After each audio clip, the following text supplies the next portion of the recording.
Kisah Rasul 1 ayat 8 berkata, tetapi kamu akan menerima kuasa kalau Roh Kudus turun ke atas kamu, dan kamu akan menjadi saksiku di Yerusalem dan seluruh Yudea dan Samaria dan sampai ke ujung bumi. Tahukah kita bahwa kita menerima Injil Kristus sampai kepada kita, sampai kepada bangsa-bangsa, itu oleh karena pengurapan Roh Kudus di hari Pentakosta kepada murid-murid? Amin. Karena dia bilang, kau akan menjadi saksiku, bukan hanya di Yerusalem, sampai ke ujung bumi. Saudara, firman-Nya berkata kepada murid-muridnya, jangan tinggalkan Yerusalem. Artinya apa? Engkau tidak akan bisa menjadi saksi Tuhan yang efektif kalau Roh Kudus belum turun ke atas kamu. Pertanyaannya adalah gini, apakah Roh Kudus itu belum ada di dalam hati murid-murid? Apakah saat itu Roh Kudus belum ada di dalam hati murid, di dalam kehidupan murid-murid Yesus, sehingga Yesus harus menyuruh mereka menunggu di Yerusalem? Saudara, saya ajak kita buka dulu di Yohanes 20.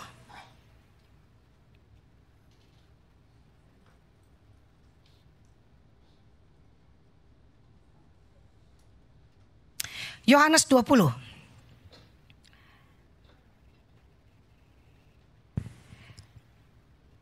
Ayat yang ke-21 dan 22.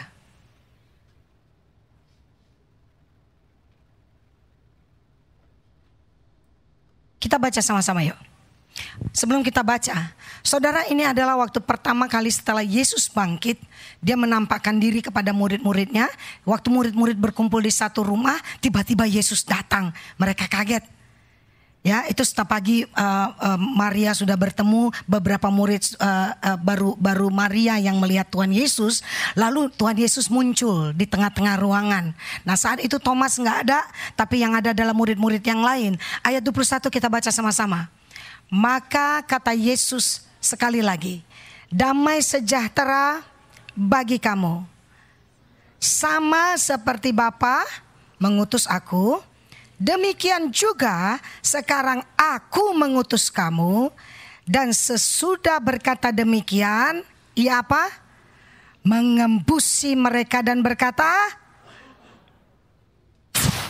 terimalah Roh Kudus. Jadi pada waktu Tuhan Yesus bangkit bertemu dengan murid-muridnya, hal pertama yang Tuhan Yesus lakukan adalah mengembusi mereka dan berkata, terimalah Roh Kudus.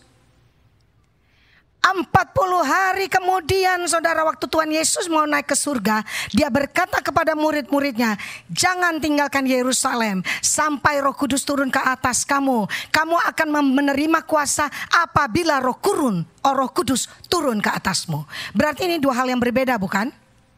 Satu kali waktu dia menghembuskan nafasnya kepada murid-murid, lalu murid-murid dia berkata, terimalah Roh Kudus.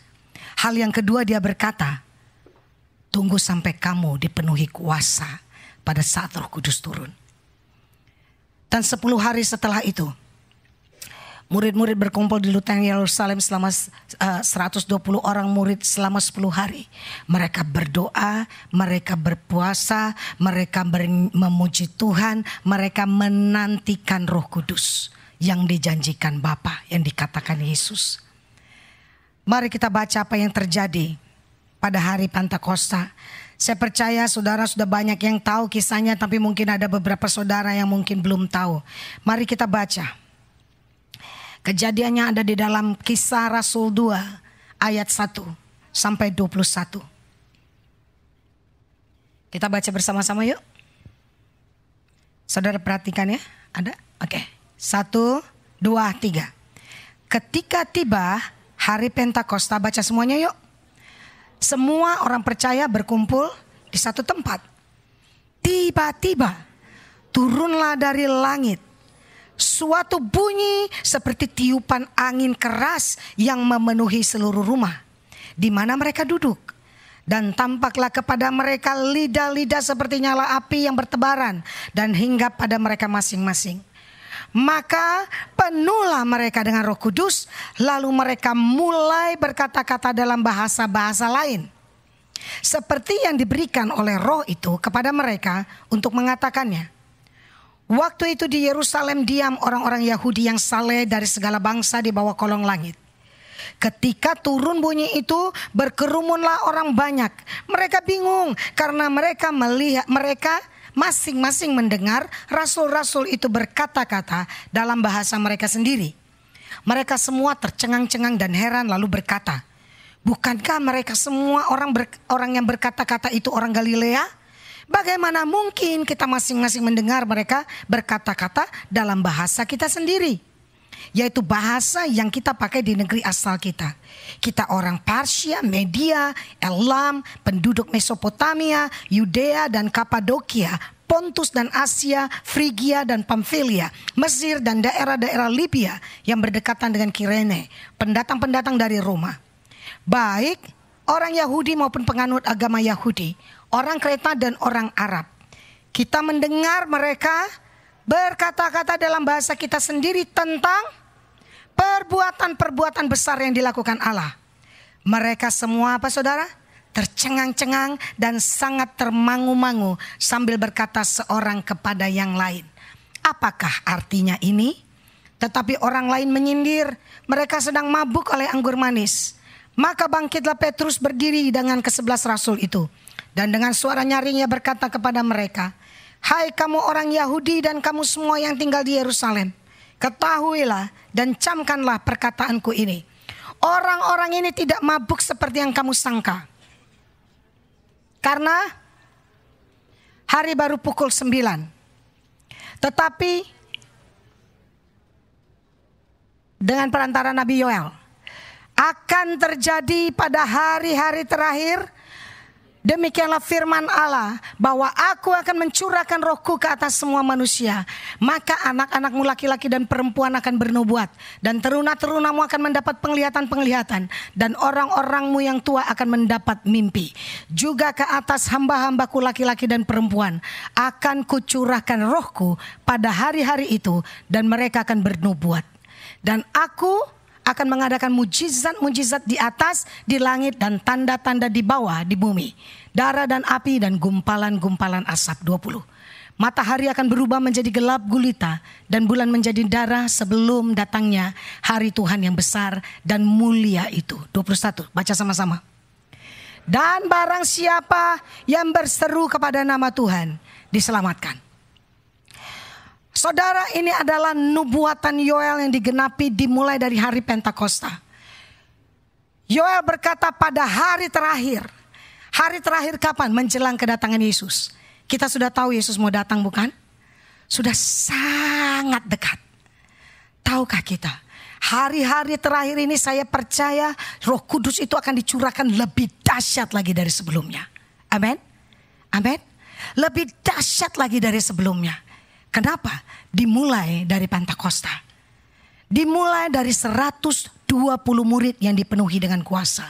Coba bayangkan, hari ini saudara, di seluruh dunia, Global Day of Prayer, di seluruh dunia, gereja-gereja bersama-sama berdoa untuk pencurahan Roh Kudus. Seluruh dunia.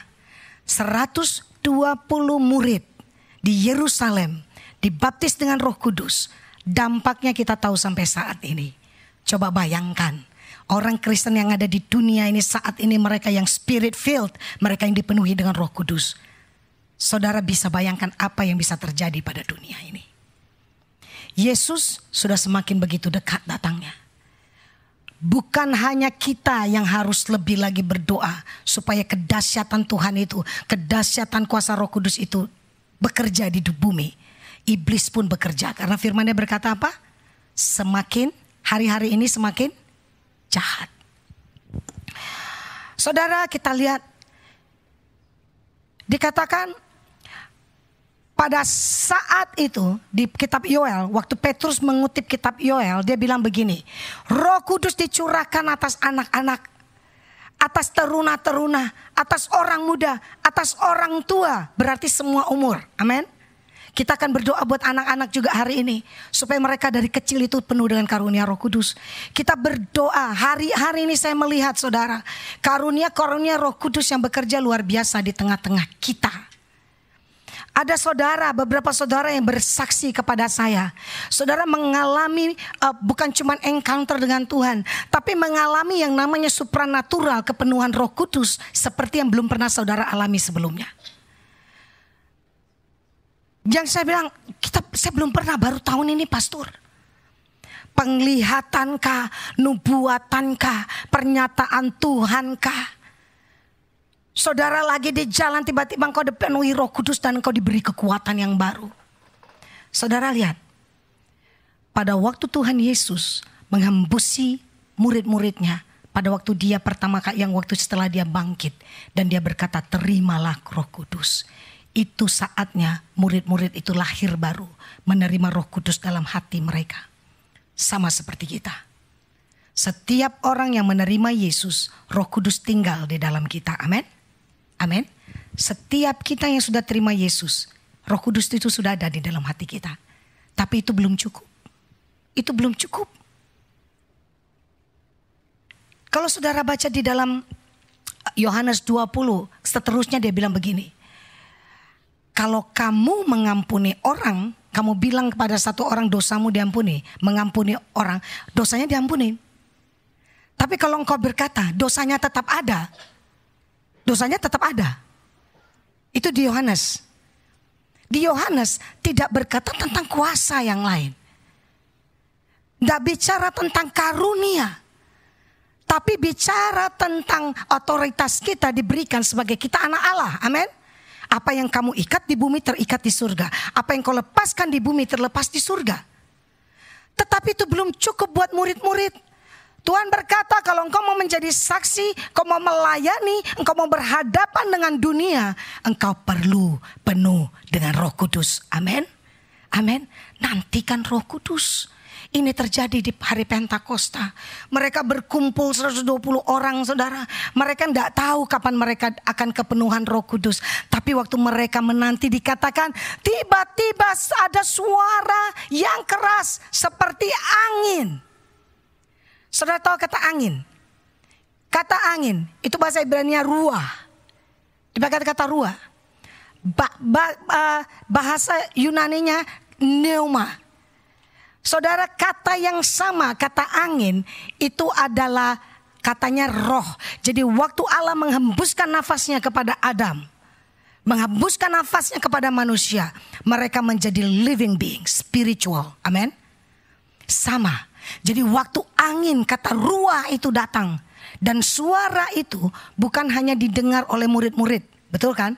Firman-Nya tadi berkata, orang itu datang lalu bilang, loh suara apa ini ada di rumah ini? Suara yang kencang, lalu mereka berkerumun. Mereka datang mendengar suara itu, lalu mereka kaget. Karena murid-murid itu mulai berbahasa dengan dialek mereka masing-masing. Tetapi apa yang mereka katakan menceritakan perbuatan Allah yang besar. Amin. Rupanya khotbahnya sama dalam berbagai bahasa. Sesuai dengan yang diberikan Roh Kudus kepada mereka. Para rasul gak bisa bahasa Arab. Para rasul gak bisa bahasa Yunani. Tapi mereka berkata-kata sesuai yang diberikan Roh Kudus. Sesuai dengan orang-orang yang ada di sana. Saudara, mereka bingung. Loh, dia kan orang Galilea. Ini semua orang Galilea. Kok bisa bahasa saya? Kok dia bisa bahasa kita, bahasa Indonesia ya? Lalu mereka, tapi semuanya menceritakan perbuatan Allah yang besar. Saudara lihat, kalau Roh Kudus bekerja di dalam kita, itu bukan buat kemuliaan kita loh. Amin. Pasti untuk kemuliaan Tuhan. Karena kehendaknya tadi di pasal 2, di ayat 21 berkata, semua orang yang berseru kepada nama Tuhan apa? Diselamatkan. Penuaian jiwa yang besar. Itu yang akan terjadi.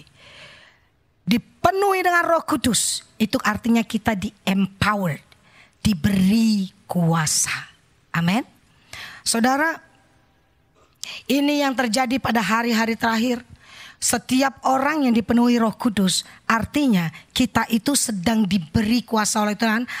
Arti kuasa itu apa? Authority. Gini. Kalau saya bikin surat kuasa, saya tulis, saya yang bertanda tangan di bawah ini, nama Sony Siregar, memberi kuasa kepada Charles Kusuma. Lalu saya kasih kuasanya apa aja, ya kan? Saya beri kuasa untuk mengelola seluruh keuangan saya yang saya punya aset berapa gitu. Kira-kira gitu kan. Artinya apa? Dengan surat itu pemiliknya siapa? Pemilik harta itu siapa? Saya toh. Tetapi dengan surat kuasa itu Charles punya hak penuh untuk mau kelola, mau pakai uang saya buat apa aja boleh. Benar? Karena apa? Saya sudah beri dia kuasa. Artinya apa? Ownernya tetap saya. Tapi waktu saya bilang, loh Charles tahu dong. Saya beri kuasa buat apa? Bisa gak menyalahkan kuasa? Bisa. Itu sebabnya ada juga banyak hamba Tuhan yang menyalahin kuasa. Tuhan bilang apa? Kamu menerima dengan cuma-cuma. Kamu harus beri dengan cuma-cuma. Tapi ada hamba Tuhan yang berkata, aku mau bernubuat buat engkau asal engkau kasih aja. Tulis berapa aja ceknya. Mau saya nubuatin gitu. Ada saudara. Jadi ini kan menyalahgunakan kuasa, benar? Ya, saudara, gini artinya. Kuasa, waktu kita diberi kuasa, dipenuhi Roh Kudus, kita diberi authority untuk melakukan sesuatu yang hanya Tuhan bisa lakukan. Amin. Amin. Bukan kita loh. Kita enggak bisa nyembuhin orang. Kita enggak bisa lakukan mujizat. Itu bagian itu Tuhan yang bisa. Tapi waktu manusia diberi kuasa, mereka mampu melakukan, bisa melakukan apa yang Allah bisa lakukan. Amin. Amin. Ownernya Tuhan.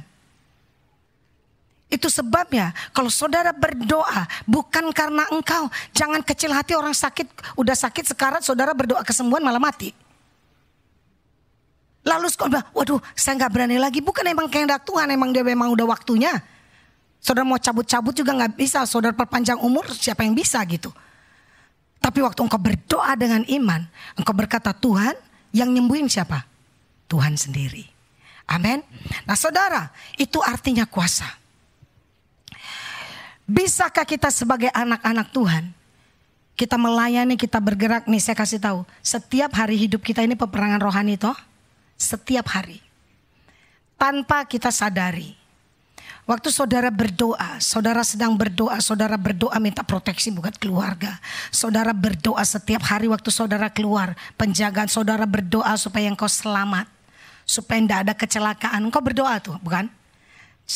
Roh saudara itu sebenarnya berperang setiap hari. Karena iblis itu seperti singa mengaum-ngaum, bukan? Kita harus berjaga-jaga, mesti waspada. Sehingga tanpa sadar, kita akal budi kita nggak lihat perang, tapi roh kita itu perang. Waktu kita berdoa, kita saudara yang melayani Tuhan, itu seperti kita sedang power kita itu sedang turun, ya. Saya kasih contoh handphone lah. Kenapa kita perlu dipenuhi Roh Kudus? Saudara semua punya handphone. Kalau saudara mau habis baterai, saudara lihat udah kurang lebih 10%. Lalu saudara lagi di jalan, perjalanan masih panjang mungkin sekitar 1 jam. Saudara charge gak di mobil? Charge, benar? Saudara charge di mobil. Waktu saudara turun dalam 1 jam mungkin dia udah jadi 70%.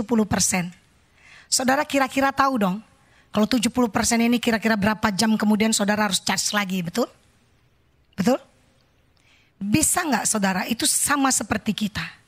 Kalau kita nggak di-charge terus dengan Roh Kudus, minta dipenuhi Roh Kudus, hidup kita seperti itu. Sebenarnya kita berperang sehingga kita menjadi lelah, kita menjadi capek. Kenapa? Karena kita lupa nggak di-charge sama Roh Kudus. Kita lupa, kita pikir cukup hanya ada Roh Kudus, cukup saya punya handphone, tapi kita nggak bisa pakai. Kalau saudara punya handphone di jalan, saudara cuman pakai buat talking, cuman ngomong, saudara nggak cepat habis baterainya, benar nggak? Coba saudara nonton YouTube, cepat habis nggak? Cepat. Sama. Kalau saudara sedang berperangan rohani, berhadapan langsung, misalnya saudara lagi doain orang, saudara lagi berdoa peperangan, itu cepat habisnya. Pemimpin pujian. Saudara tahu kalau dia mimpin pujian di sini kayak bagus ini. Energi yang keluar itu seperti 8 jam kerja saudara. Pagi sore 2 jam mimpin pujian itu seperti orang 8 jam kerja. Fight. Ini peperangan rohani. Jadi sekarang itu kayak orang download YouTube, cepat habiskan baterainya. Harus terus, makanya Paulus bilang begini. Janganlah kamu mabuk oleh anggur. Hendaklah kamu penuh dengan Roh Kudus. Kenapa? Supaya kita siap setiap saat. Kita gak pernah jadi kalah. Kita pasti kuat terus. Amin. Amin. Saudara bisa bawa handphone. Baterainya udah mau habis. Orang gak tahu kalau baterai saudara habis. Saudara bisa pura-pura telepon. Meskipun gak ada orang di situ karena bateraimu habis. Handphonenya ada nggak? Ada. Orang yang nggak tahu kirain handphonenya masih nyala, benar? Lagi ngomong tuh dia mah di telepon sama orang. Tapi sebenarnya bateraimu habis. Kamu bisa melayani Tuhan, bisa lakukan kegiatanmu seperti biasa. Tapi Tuhan tahu bateraimu habis, powermu sudah tidak ada. Engkau perlu dipenuhi dengan Roh Kudus. Itu sebabnya kadang-kadang kita kalah. Kita kalah. Kenapa? Karena kita gak terus penuh dengan Roh Kudus. Kepenuhan Roh Kudus yang pertama kali itu yang disebut baptisan Roh Kudus. Dengan tanda awal apa? Mereka berbahasa yang baru yang diberikan oleh Roh Kudus kepada mereka. Mengapa sih kita belajar dari Tuhan Yesus? Saudara, Tuhan Yesus itu Allah atau manusia? Coba jawab deh. Allah atau manusia? Dua-duanya, setengah Allah setengah manusia. Hah? Yang crash course 100% Allah, 100% manusia. Pertanyaan saya selanjutnya, kapan sih dia menunjukkan kealahannya? Kapan dia jadi Allah, kapan dia jadi manusia? Enggak di switch kan? Hari ini saya jadi Allah hari ini saya jadi manusia gitu. Enggak kan? Kapan sih dia jadi Allah? Hah? Waktu bangkit. Bangkit dia jadi Allah. Oke. Tak ulangin lagi ujiannya nanti. Kapan dia jadi Allah? Hah? All the time jadi Allah? Oke, ini juga ulangannya, ujiannya harus dicek lagi nih. Wah, bingung. Kapan dia jadi Allah? Waktu menciptakan bumi dia Allah toh. Di atas kan? Elohim. 3 Allah jadi 1. Tritunggal bersama-sama menciptakan. Dia itu firman yang jadi manusia. Waktu dikatakan di firman Tuhan, segala sesuatu diciptakan oleh dia dan di dalam dia. Amin. Waktu Bapa berfirman, firman itu siapa? Yesus. Waktu Bapa berfirman jadilah terang, lalu terang jadi. Itu sebabnya di Efesus apa? Lupa. Bilang apa? Segala sesuatu diciptakan di dalam dia, oleh dia. Oleh firman dijadikannya sesuatu. Lalu firman itu jadi manusia. Ya. All the time. Oke, waktu dia di bumi dia jadi apa? Dia sebagai Allah gak? Anyway dia tetap Allah, gak akan berubah. Benar? Dia 100% Allah, 100% manusia. Ini yang kita perlu ngerti. Seringkali kita membayangkan Yesus itu sebagai seorang yang berkuasa karena dia Allah. Bukan salah. Bukan salah, tapi kita harus ngerti yang benarnya konsepnya kita. Lalu sehingga kita bilang gini, ya pastilah mujizat terjadi, dia kan Allah, setuju? Dia kan Allah. Pastilah setan takut, dia kan Allah. Pastilah dia berdoa orang lumpuh berjalan karena dia Allah. Saudara setuju dengan saya? Setuju dengan saya? Itu tidak benar. Mari kita baca. Mari kita baca. Filipi 2 ayat 6 sampai 7. Kalau begitu saudara, satu pun dari kita tidak akan bisa melakukan apapun. Kenapa? Karena hanya Allah yang bisa lakukan. Mari kita baca. Dia 100% Allah, 100% manusia. Filipi 2 ayat 6 sampai 7. Ya, kita baca yuk. Ya, yang walaupun dalam rupa Allah tidak menganggap kesetaraan dengan Allah itu sebagai milik yang harus dipertahankan, melainkan emptied himself, mengosongkan dirinya sendiri. Jadi dia yang mau voluntarily, dia mau volunteer, dia kosongkan dirinya dan mengambil rupa seorang hamba dan menjadi sama dengan manusia. Waktu dia ada di bumi, dia kosongkan kealahannya. Dia kosongkan kemuliaannya sebagai Allah. Amin. Dia menganggap kesetaraan dengan Allah itu dia nggak bawa. Kalau nggak gampang saudara, gampang. Dia nggak usah bergantung kepada Bapa, dia nggak usah bergantung kepada Roh Kudus, dia kan Allah. Setuju? Mari kita baca sekarang Kisah 10 ayat 38. Mari kita lihat. Dia kosongkan dirinya, lalu dia mengambil rupa sebagai manusia, sama dengan manusia. Jadi dia kosongkan dirinya ya, kealahan, keilahiannya itu waktu dia di bumi. Mari kita baca Kisah 10 ayat 38. Ya, 1, 2, 3. Yaitu tentang Yesus dari Nazaret. Bagaimana Allah mengurapi dia. Cukup dulu. Allah mengurapi dia, dia kan Allah. Kenapa dia perlu diurapi? Bingung gak? Kalau dia tidak mengambil rupa manusia, dia gak perlu ini. Tapi karena dia mengosongkan dirinya, sebagai manusia dia gak bisa lakukan apa-apa. Sebagai manusia. Dan dia tinggalkan kealahannya, dia gak mau pakai. Supaya apa? Dia mengajari kita bahwa kita pun bisa melakukan apa yang dia lakukan. Kalau kita seperti ini, lanjutkan. Allah mengurapi dia dengan apa? Roh Kudus. Katakan Roh Kudus. Jadi Yesus itu diurapi oleh Roh Kudus. Dan kuasa dia. Ada power daripada Roh Kudus di dalam Yesus yang telah mengosongkan dirinya. Yang berjalan terus berkeliling sambil berbuat baik dan menyembuhkan semua orang yang dikuasai iblis. Sebab kalau dia itu membawa kealahannya, ngapain dia perlu Allah menyertai dia lagi? Sudah ngerti sekarang? Dia kosongkan kealahannya. Dia ambil rupa sebagai manusia. Dia bergantung sepenuhnya kepada Bapa. Setiap hari dia bergaul intim dengan Bapanya dan bertanya, Bapa, apa yang harus kulakukan? Dia download dari surga setiap hari untuk setiap langkah-langkahnya. Lalu dikatakan dia minta pengurapan supaya Roh Kudus mengurapi dia dengan kuat kuasa. Sehingga dia berjalan berkeliling dalam pelayanannya. Amin.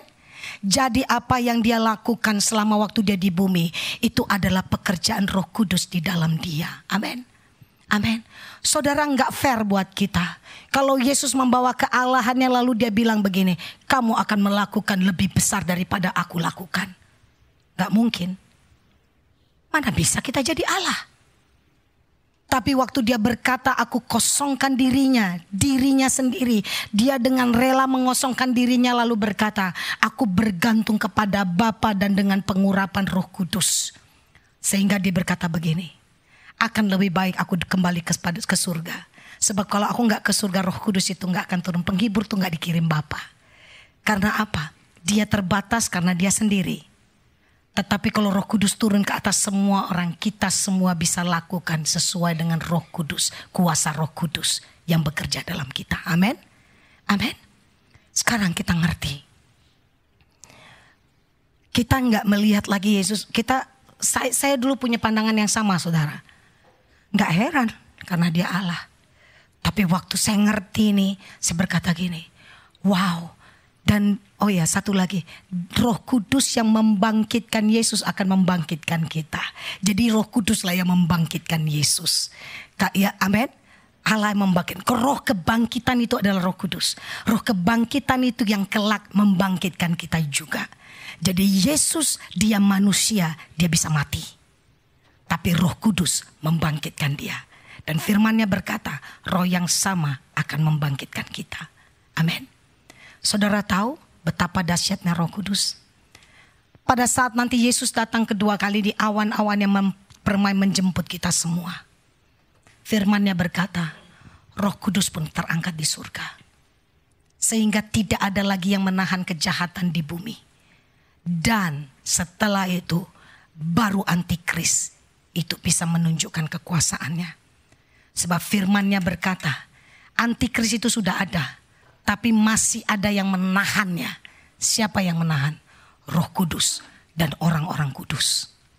Kita ini yang menahan kejahatan loh. Orang-orang kudus itu yang menahan kejahatan. Jadi kalau orang kudus itu sudah diangkat, tidak ada lagi di bumi. Bersama-sama Yesus, Roh Kudus pun.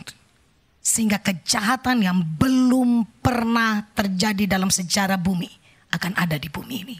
Dalam pemerintahan antikris, masa kesusahan besar. Great Tribulation. Saudara, hari-hari terakhir ini kita berdoa supaya banyak orang itu dipenuhi Roh Kudus. Karena kepenuhan Roh Kudus itu bicara kuasa. Katakan kuasa.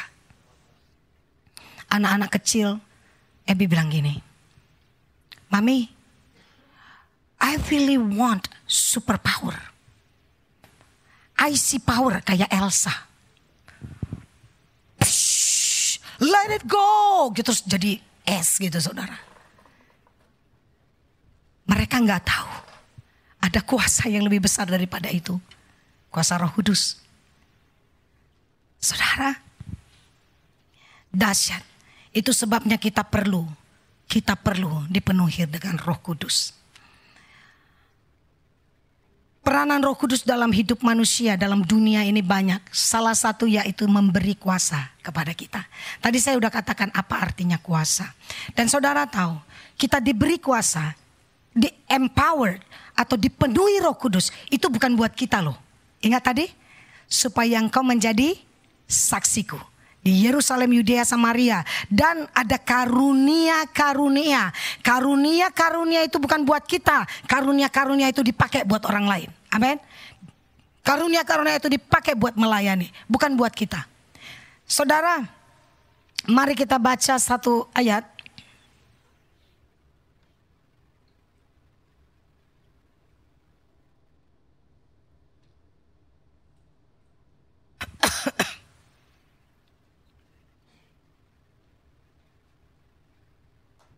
Oh, tadi saya udah baca. Efesus 5 ayat 18.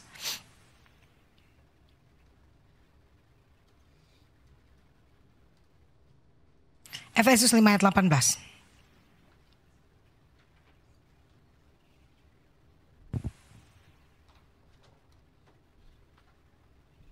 Ya, kita baca sama-sama. 1, 2, 3. Dan janganlah kamu mabuk oleh anggur, karena anggur menimbulkan hawa nafsu.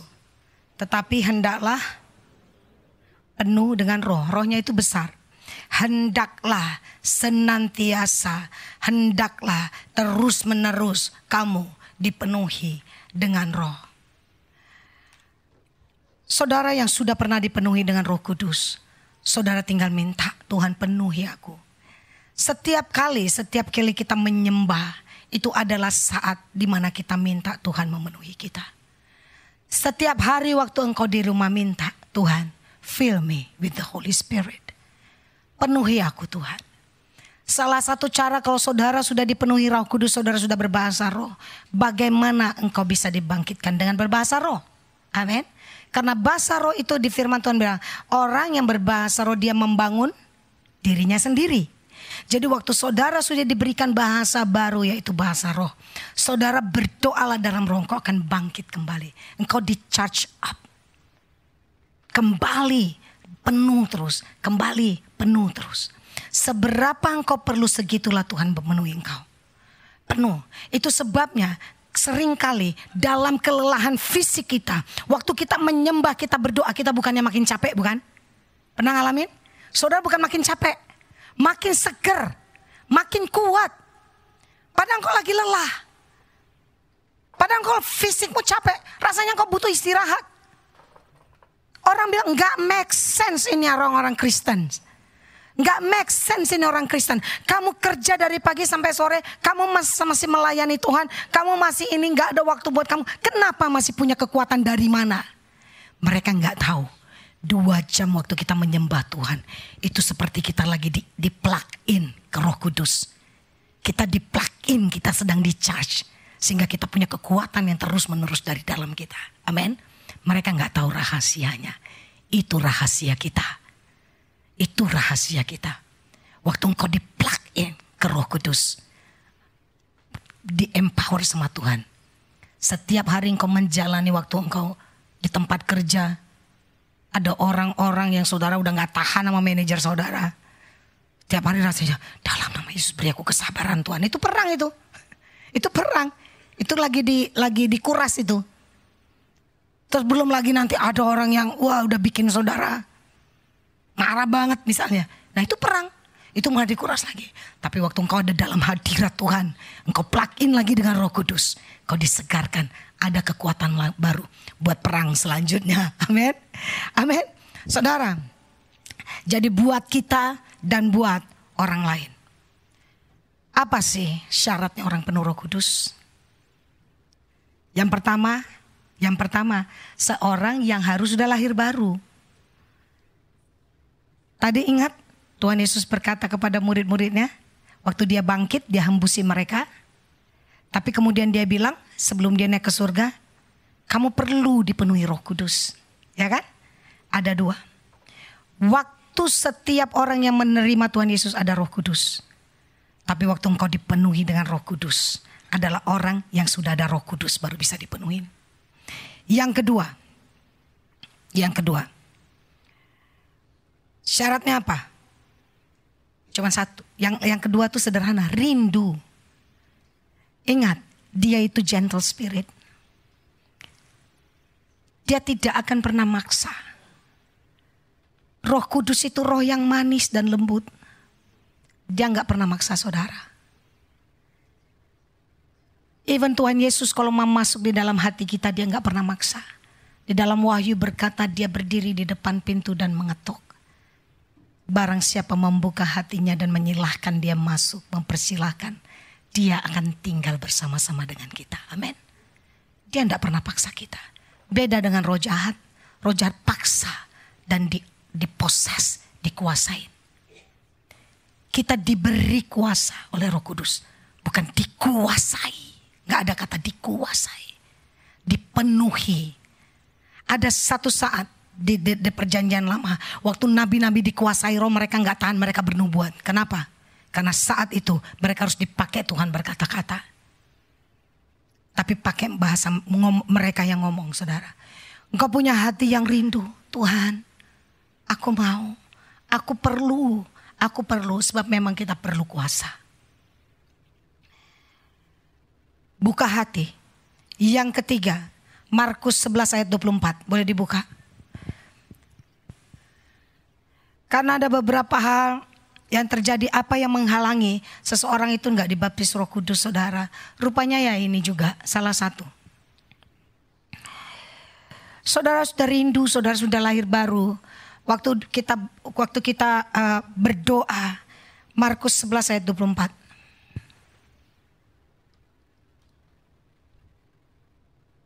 Baca sama-sama yuk.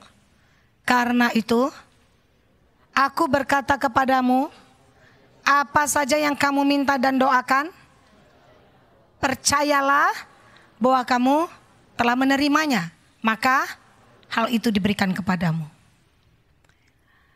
Apa saja yang kamu minta dan doakan, percayalah bahwa kamu telah menerimanya. Ini bicara iman. Amin. Sudah nerima? Belum. Iman.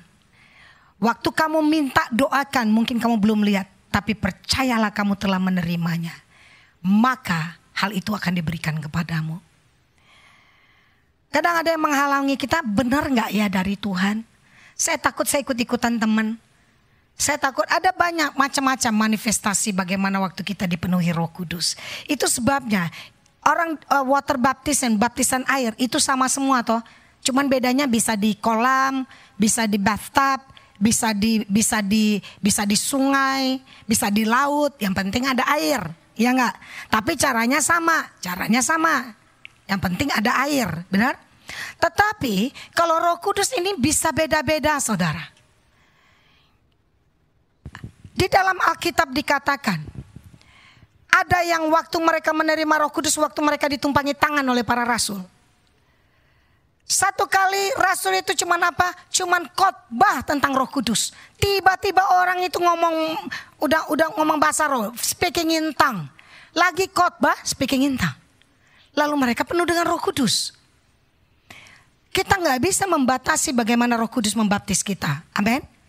Tapi kita bisa menjadi menghalangi Roh Kudus membaptis kita. Saya kasih contoh. Yang pertama adalah doubt, keraguan dalam hati kita. Keraguan, bimbang itu bicara ini tadi. Tidak punya iman.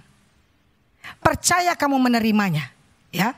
Karena kehendak Tuhan semua kita itu penuh Roh Kudus. Katakan amin. Itu kehendaknya.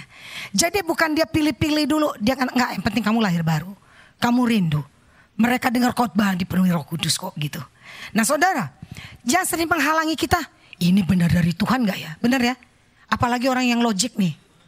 Yang ininya nyalan. Ada sih rasa, tapi ini benar gak ya? Ya kan? Terus udah gitu yang kedua saudara, judgment terhadap diri sendiri. Mendakwa diri sendiri. Aduh, yang lain tuh udah distract sama orang lain. Aku belum, apa salahku ya? Apa dosaku ya? Kenapa aku belum layak ya? Saya dulu yang ini saudara. Sampai saya introspeksi duri terus kerjaannya. Saya ngecek Tuhan apa salah saya lagi. Jadi saya pikir gini. Kalau saya udah bener, hidup bener banget. Pasti udah kudus gitu. Baru dipenuhi dengan Roh Kudus. Saudara, bukan berarti saudara terus berdosa terus penuh Roh Kudus. Bukan. Kalau dosa minta ampun. Kita dibenarkan. Amin. Dalam keadaan yang kudus. Karena tidak akan mungkin sesuatu yang kudus bersatu dengan yang kudis. Tidak mungkin. Kudus sama kudus. Amin. Tapi kita itu nggak berarti hidup kita itu kan pasti benar terus. Tapi kalau kita tahu kita salah. Minta ampun dong sama Tuhan. Kuduskan aku Tuhan. Dan jangan didakwa terus dirinya. Kalau udah pernah minta ampun atas dosa. Jangan terus dijudge terus diri sendiri. Diri sendiri itu dihukum. Itu pekerjaan iblis. Pendakwa. Kamu gak layak. Ingat tahun lalu kamu berdosa ini diingetin. Padahal Tuhan udah hapus.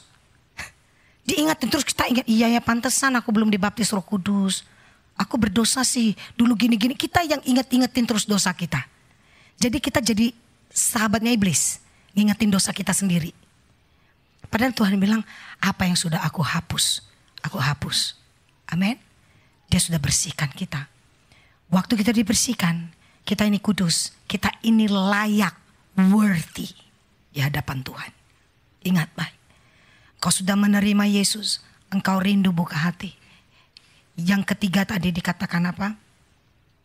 Percayalah bahwa engkau sudah menerimanya. Jangan ragu. Dia adalah Bapa yang baik. Tidak mungkin kita minta sesuatu. Bapa mana? Bapa di bumi aja tahu anak minta roti gak dikasih batu. Masa kita Bapa di surga kita minta Roh Kudus dikasih yang lain, roh yang lain. Gak mungkin dong. Iya kan? Percayalah bahwa kamu sudah menerimanya. Saudara mungkin. Terus bagaimana caranya? Yang keempat. Yang cuma satu. Buka mulut. Jangan mengharapkan Roh Kudus yang menggerak-gerakkan mulut saudara. Dipaksa. Gitu. Enggak. Jangan harapkan yang seperti itu. Saudara mau ngetes ini bahwa dari Tuhan apa bukan gitu ya. Terus saudara tutup mulut. Pengen tahu Roh Kudus bisa kerja gak lewat saya. Kalau benar baru tuh Roh Kudus. Kalau enggak berarti bukan.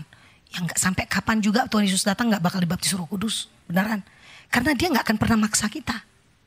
Dia gak maksa. Dia gentle. Dia kalau kita mau.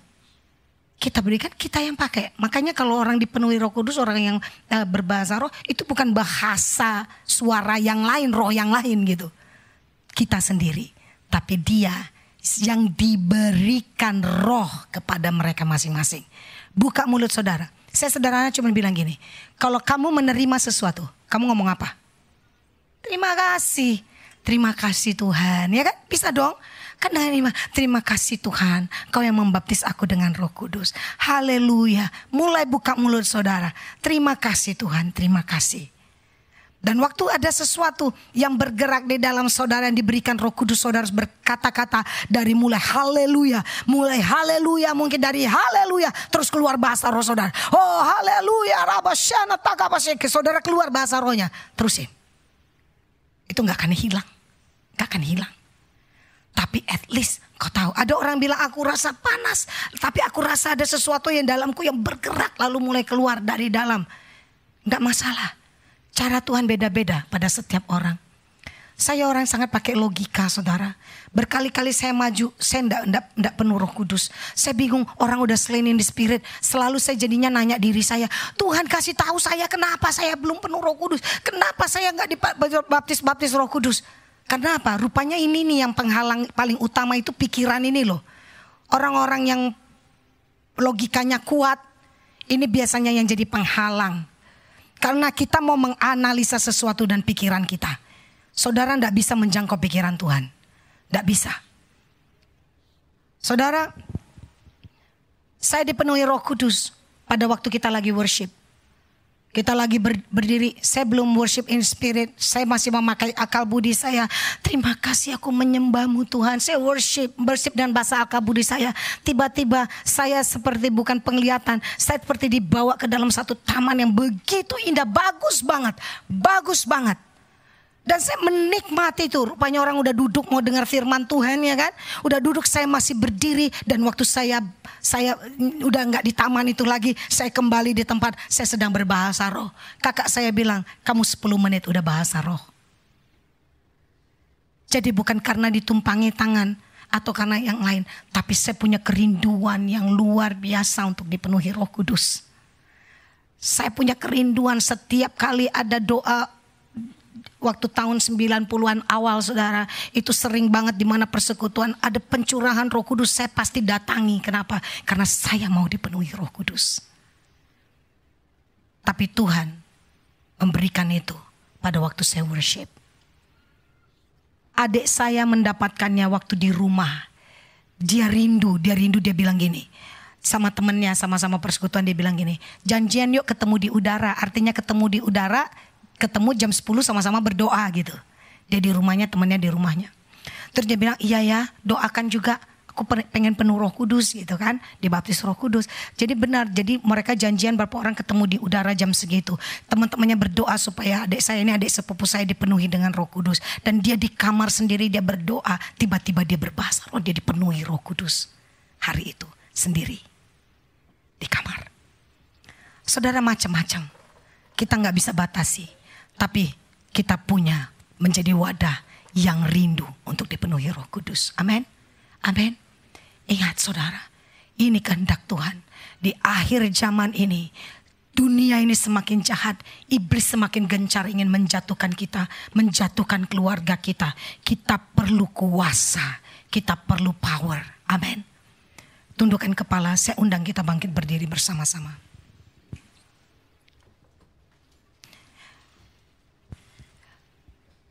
Worship leader singers boleh nyanyi Holy Spirit Rain Down.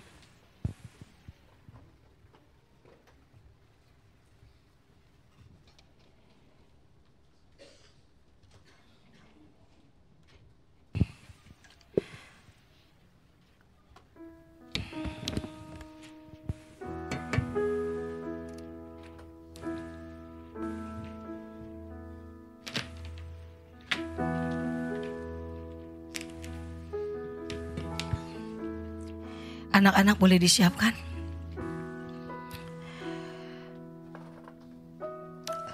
Baptisan Roh Kudus itu adalah baptisan yang dilakukan oleh Allah sendiri.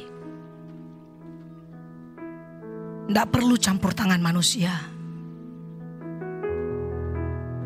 Karena Dia sendiri yang akan memenuhi kita.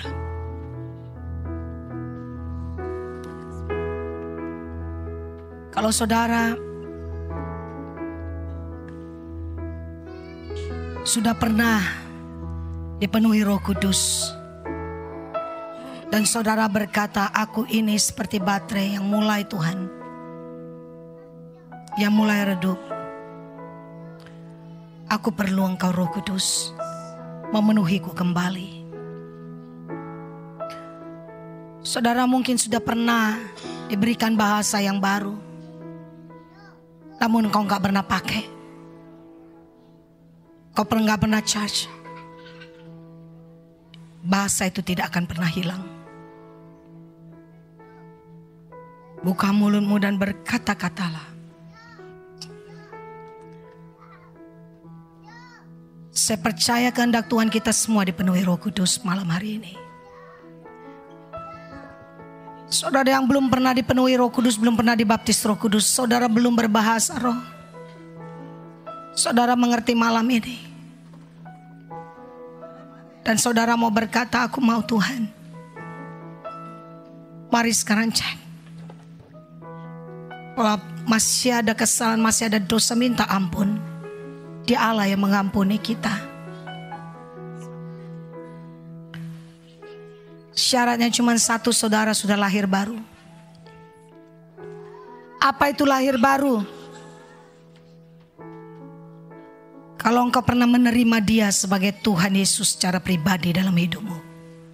Roma 10 ayat 10 berkata, dalam hati orang percaya dan dibenarkan, tetapi dengan mulut orang mengaku dan diselamatkan. Kalau seseorang mereka mau mengambil menjadi seorang warga negara Amerika, mereka harus berdiri dan mengangkat sumpah, mengakui sesuatu. Kalau kita mau diakui menjadi warga negara kerajaan surga, kita harus boleh mengakui itu. Dan saat itu namamu dicatat di dalam buku kehidupan. Pertama, saya akan berdoa bagi saudara yang belum pernah menerima Yesus sebagai Tuhan. Engkau gak tahu apakah engkau sudah lahir baru apa belum. Engkau percaya Yesus dalam hatimu, tapi engkau belum tahu kapan namamu dicatat di dalam buku kehidupan. Angkat tangan kananmu kalau engkau tidak yakin kapan. Saudara yang mengangkat tangan, ingatlah, hari ini engkau akan berkata mengakui Dia sebagai Yesus Tuhan. Dan hari ini namamu akan dicatat di dalam buku kehidupan. Hari ini adalah hari akte kelahiran saudara di surga. Mari ikuti doa saya. Bapa di surga, aku mengaku aku berdosa, dan upah dosa adalah maut. Terima kasih Engkau memberikan anakmu yang tunggal, Yesus Kristus, untuk mati di kayu salib, menggantikan aku, menebus dosa-dosaku. Ampuni segala kesalahan dan dosaku Tuhan. Basuh dengan darah Yesus. Dan saat ini aku mengundang Engkau, Roh Kudus, Roh Yesus Kristus, masuklah dalam hidupku. Dan aku mengaku, Yesus Tuhan, Engkau adalah Tuhan, Engkau adalah Raja, berkuasalah dalam hidupku. Catat namaku dalam buku kehidupan. Hari ini, saat ini, aku disebut anak Allah. Dan segala ikatan dengan iblis aku putuskan dalam nama Yesus. Haleluya. Aku sudah dibeli dan harganya sudah lunas dibayar. Aku tidak punya hutang apa-apa dengan iblis. Di dalam nama Yesus. Terima kasih Tuhan.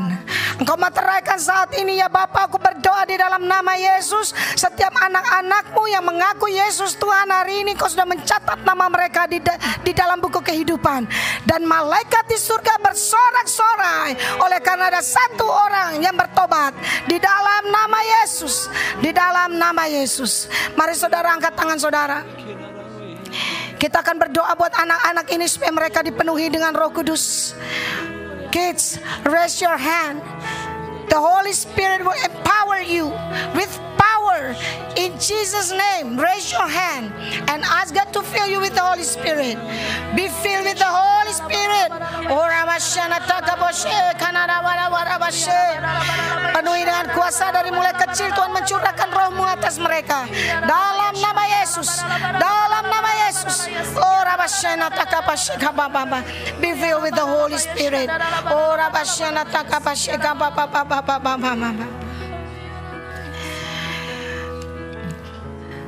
saudara yang mau dipenuhi dengan Roh Kudus, saudara, baik saudara yang sudah dibaptis dengan Roh Kudus maupun saudara yang sudah pernah dibaptis dengan Roh Kudus, tapi engkau mau berkata, aku mau di-empower, aku mau di-charge kembali, aku mau dipenuhi dengan Roh Kudus, saudara maju ke depan. Kita akan berdoa bagi saudara, dan saya percaya hari ini Roh Kudus sendiri akan memenuhi engkau. Oh Rabasyana Takarabasheka papa. Oh Rabasyana Takabasheka. Saudara yang mau dipenuhi Roh Kudus, engkau maju ke depan. Kita akan berdoa. Oh ya Rabasyana Takabasheka narabashe. Angkat tanganmu dan buka hatimu. Oh ya Rabasyana. Holy Spirit rain down. Oh Rabasyeka rain down. Buka hatimu dan minta Roh Kudus memenuhi engkau. Oh, comforter and friend, how we need your touch again. Holy Spirit rain down. Holy Spirit rain down. Rain down. Rain down. Yes, Lord. Your power fall, let your voice be heard. Come and change our heart as we stand on your word. Holy Spirit rain down. Yes, God. Rain down. Come, Holy Spirit, God, fill. Holy Spirit